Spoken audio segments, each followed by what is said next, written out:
Am I the a-hole stories? Am I the a-hole for not taking my ex in, after she lost her job, apartment and has no one to turn to?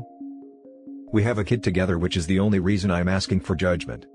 Me, 31 male, and my ex, 29 female, broke up 6 months ago after being together for 9 years. To make a long story short, she cheated and I hate her guts. The fact she cheated also lost her pretty much all her friends, as they were mostly mutual friends who chose my side, for lack of a better way to phrase it. After I ended it with her, I swallowed my pride and got along with her for the sake of our daughter, but let me be clear, that's also the only reason, and any and all talking I do with her is always about our daughter. I also need to clarify that she has no family to turn to, and the guy she cheated with was a one-night stand, so nothing there either. Which is undoubtedly why she came to me. When she came to drop of our daughter, 50-50 custody, she also arrived with a couple of suitcases in tow. When I asked her if she was moving, she immediately started telling me what had happened. She got fired last week, her lease had ran out and would not be renewed. Apparently the owner's son was going to live there and she only has savings to last her a few weeks if she gets a cheap hotel, and with the economy right now, she can forget about getting a job in her field anytime soon, and the rent prices are high as hell here. And that's on the off chance you can even find a place to begin with. After an awkward pause where she was probably expecting me to invite her to stay with me, which I obviously didn't, she asked me if she could stay with me. Now I got the room, 3-bedroom apartment, so I got a spare room. I make plenty to feed another mouth. Issue is, I hate her, like legitimately despise her. Like I said, the only reason I tolerate her in my life is our daughter. If she wasn't in the picture, I would have laughed in her face and slammed the door right away.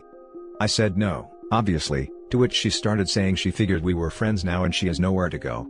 I told her that we are not friends, and that the only reason I speak to her at all is our daughter. She should not mistake me being civil with friendship. She started crying and pretty much begging. I lost my crap, told her the fact she had the guts to ask to live with me after everything she did is literally testament to the piece of crap she is, and told her she'd better get a job and a place since I am not leaving our daughter with her in a crappy hotel room, and closed the door. Now here is the thing, at the end of the day she is the mother of my daughter, so I feel responsible and sort of guilty despite the fact I hate her, so I wanted the judgment of strangers on the internet. Well, here I am. Now for the top judgments. Not the a-hole. I don't actually blame her for asking if she was truly desperate, but expecting you to say yes to the point of bringing along suitcases? She should have known better. Honestly, I can't fathom how she figured I'd say yes. Probably hoping to get you to agree out of awkwardness, or something of the like. Not the a-hole. She made her bed. It is rough that the daughter has to realize her mom is not stable, but it's the truth, and the toxic environment that would result in someone you hate living under your roof would be unhealthy for her. And given my ex spends all her free time at home, that means I'd never be rid of her even for a moment until she gets a job either. You just know she'd milk that for everything she could too. A few days turns into a few weeks, then a few months, then it's, how dare you try to kick me out, we could be a family again, how could you break the family up, how could you do this to your daughter, etc. etc. Not the a-hole. Cheaters get what comes to them. I suggest you go through the courts and fight for full custody of your daughter. Keep her safe. Your ex can get her stuff together while you keep the baby in a stable situation. Or not. Either way, it's not your responsibility to take care of your ex, just because she's the mother of your child.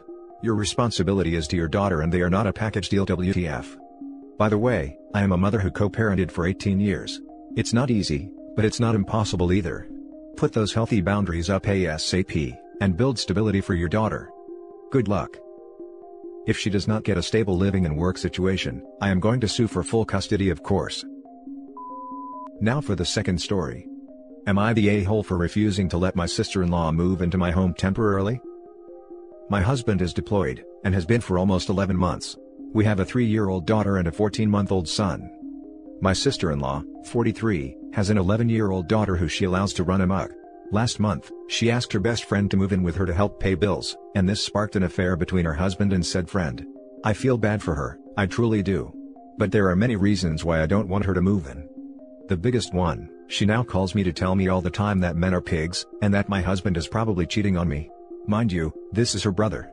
She doesn't have a job and refuses to get one. She has not worked in 16 years. Her daughter has literally no discipline, and every time they have visited, she has left my home in complete shambles with my kids' toys broken and destroyed. Her daughter also lies like a rug and she laughs it off and says that it isn't a big deal. Example, her daughter drew all over my spreadsheet for work that was completely finished, and due the very next morning. I didn't have time to make another one and had to spend several hours trying to use whiteout. She even wrote her name on it. The kid outright denied it and tried blaming my oldest, who only scribbles. Her mom said she didn't do it, and I'm not going to break her spirits simply because she drew on something. Put your stuff up for safekeeping next time you invite us for a visit. I did not invite her. She showed up unannounced. She always says things like, "What are you getting your favorite sister-in-law for her birthday?" or, "Since you love me so much, you should buy me this." Anyways, I just can't do it. So, she asked last week, or rather told me, "Well, it's final. Greg and I are over. Teresa and I are going to come crash at your place." Literally like an outright demand, as if I owe her. So I said, "No, you're not." She freaked out and asked me why, and I was completely honest with her, down to every last detail. I simply don't have enough patience and I don't want her in my house while I am not there to make sure her daughter doesn't destroy my house. My husband called and I told him what happened. He said, "You told her no, right?" So he's 100% behind me on this one. But my brother-in-law is saying that I'm a stupid witch for not being more understanding, because her husband cheated, and staying in the house with him and his mistress is going to cause a mental plummet. Am I the a-hole? She can't afford to go anywhere else and no one has room to house her. Now for the top comments.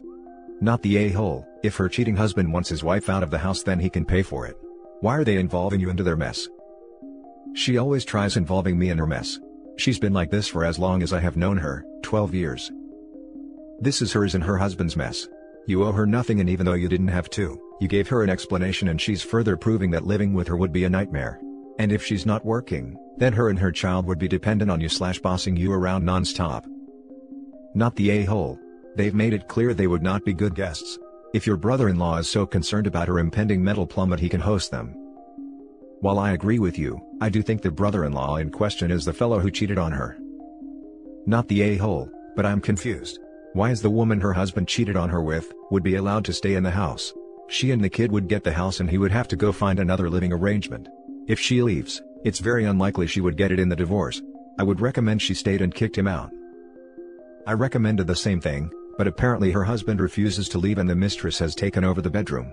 He says that since he has been supporting her for 16 years and she hasn't paid for literally anything, that he is not obligated to leave because it's his house. Her name isn't on it and he made her sign a prenup upon marriage. So essentially, she will get nothing in this divorce.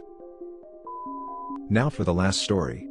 Am I the a-hole for living with my grandma at 31, and telling people to shut the F up when they tell me to get a real job?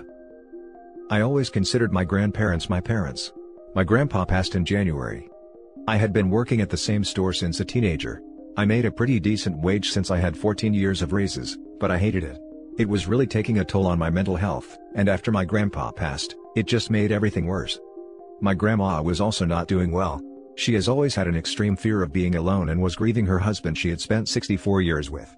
I was spending as much time with her as possible and trying to cheer her up. Then when the virus hit, I started worrying about catching and giving it to her. We decided I would quit, I would move in with her.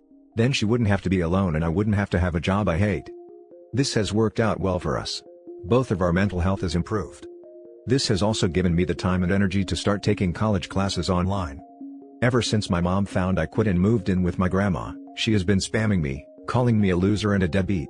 I blocked her, so she calls my grandma and makes her cry.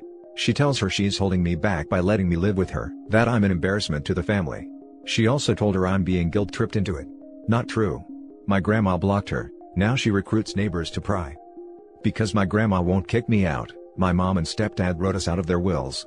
Now if something happens to them, neither of us get my siblings, because according to my mom and stepdad, they will grow up to be a loser like me. This has completely devastated my grandma and she worries what will happen to them. She also now fears they are right, and that she is holding me back from having a better life, and that I don't actually want to be here. Now my grandma says everyone will benefit if she is gone. I could have the house to myself or rent it out or sell it, then not have to worry about money. Go to a good university instead of a community college. She thinks if I go to a better school, I will get a better job and this will impress my mom and stepdad and they will let me have the kids. I don't want my grandma going anywhere. This is her home, she took me in when I was a kid. She was there for me, I have no problem being here for her. I still have some income from other work. I have no debt. I may not have a 401k or something, but I do have a good bit of money saved up. Everyone else seems to think there is a problem. But my only problem is nosy neighbors and my other family members prying into my life. Now, when my mom has someone else call me or my grandma, I tell them to shut the F up and mind their own damn business. Some of these people have complained to my mom and stepdad that I was rude to them, but I really don't think I'm the one being an a-hole. My therapist says there is never a reason to be rude. I'm getting close to telling her to shut the F up as well. Now for the top comments. Not the a-hole. How dare you tell someone who is harassing you to shut up? Unacceptable. For real, if you're taking college classes and have enough savings to make it through COVID, I don't see a problem. If you were just chilling and bumming out, that would be different. Get that degree, get a good job and support your grandma. Sometimes I think they are jealous that I never had a real job and yet I have savings. They can't manage their money at all. Side note, you can't will your kids to someone. They certainly take your wishes into consideration, but it's not black and white like that. If something does happen to them, just make sure your ducks are in a row, and talk to whoever they willed them to. It might be that simple, or it might involve some lawyers. You got this. Not the a-hole. Your mom should mind her own business, mostly since she sounds like she was a terrible mother for you growing up. How is she supposed to know what's best when she couldn't be a good mother? I'm assuming this, because you said you always considered your grandparents your parents. For both your situations it was probably the best for you both, but with your mom harassing your grandma, I'd check to see if that's elderly abuse, because she shouldn't be able to do that to an elderly woman.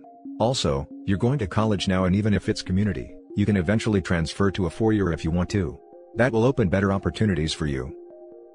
Your assumptions are right, and I wish I had went to college at 18. I found I had to leave my grandparents as soon as I graduated high school, or I would be a low-life burden. I ended up stuck in a rut and wasting my youth working jobs that led to nowhere. My mom is pretty well blocked now, and my grandma has been telling the neighbors they are misinformed, and if they are worried about me, they can speak to me directly. Your mother has some goddamn nerve calling you a loser, when she was clearly a pretty crap mom and is now being a crap daughter. You moved in to care for your grandmother, because she was lonely and needed companionship if not physical help. That's a kind and selfless thing, even if you are also happier there. And I'm guessing your mother had something to do with you feeling like you'd be a burden if you stayed with your grandparents while going to school at 18? Stop listening to your mother. She's not a good person, she doesn't give good advice, and she's the one holding you back and being unsupportive. Your grandmother is the greatest of all time, and please tell her we all say so. She's starting to sound depressed, and that's concerning, and maybe hearing that everyone on the internet thinks she's great will help. Not the a-hole. I don't really understand people's objections. You're a student, a debt-free student. Not many of them about. You are also caring for your grandmother, which is a job in itself. How is your grandmother holding you back when you are now getting a degree? It sounds to me as if everyone was happy when you were slogging through your crappy job. They didn't care that you were unhappy, just that you had a job. Now that you are bettering yourself, they can't put you in that neat little box anymore, and they're freaking out. Ignore them. And get a new therapist. They didn't consider that job real. Or any of my other jobs, since I usually had more than one at a time. They would talk crap then, but not as frequently, and they weren't bothering my grandma. And that's it for this video, guys. If you have thoughts to share, leave a comment below. Don't forget to hit like and subscribe if you like this content. I'll catch you in the next one. Good day, everyone.